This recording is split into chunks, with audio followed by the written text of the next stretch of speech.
आओ इस वचन को एक साथ पढ़ें। जो मुझे सामर्थ देता है उसमें मैं सब कुछ कर सकता हूं। फिर से, जो मुझे सामर्थ देता है उसमें मैं सब कुछ कर सकता हूं। हालेलुया।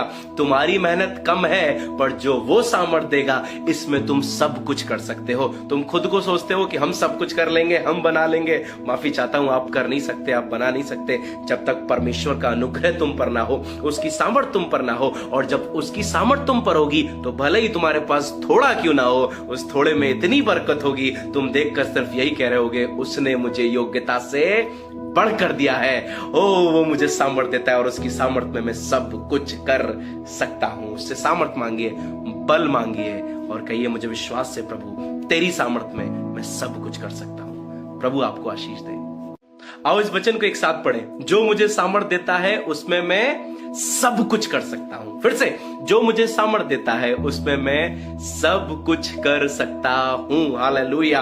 तुम्हारी मेहनत कम है, पर जो वो सामर्थ देगा इसमें तुम सब कुछ कर सकते हो। तुम खुद को सोचते हो कि हम सब कुछ कर लेंगे, हम बना लेंगे। माफी चाहता हूं, आप कर नहीं सकते, आप बना नहीं सकते जब तक परमेश्वर का अनुग्रह तुम पर ना हो, उसकी सामर्थ तुम पर ना हो। और जब उसकी सामर्थ तुम पर होगी तो भले ही तुम्हारे पास थोड़ा क्यों ना हो, उस थोड़े में इतनी बरकत होगी, तुम देखकर सिर्फ यही कह रहे होगे, उसने मुझे योग्यता से बढ़कर दिया है। ओ, वो मुझे सामर्थ देता है और उसकी सामर्थ में मैं सब कुछ कर सकता हूं। उससे सामर्थ मांगिए, बल मांगिए और कहिए, मुझे विश्वास से प्रभु तेरी सामर्थ में मैं सब कुछ कर सकता हूं। प्रभु आपको आशीष दे।